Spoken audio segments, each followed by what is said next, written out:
How to link your Facebook with your Roblox. Hello, in this video I will show you the easiest way how to do this. Just watch this video till the end. So right now you should open your Roblox like this. After this you have to come to this 3 point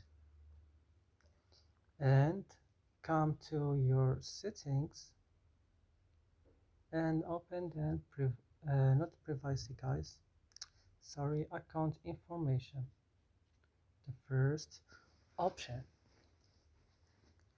and then you have to scroll.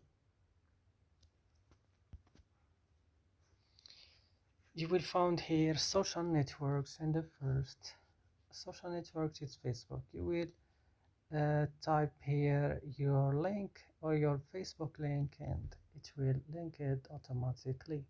So I hope this video is useful for you. Don't forget to like, subscribe in our channel. See you in another video.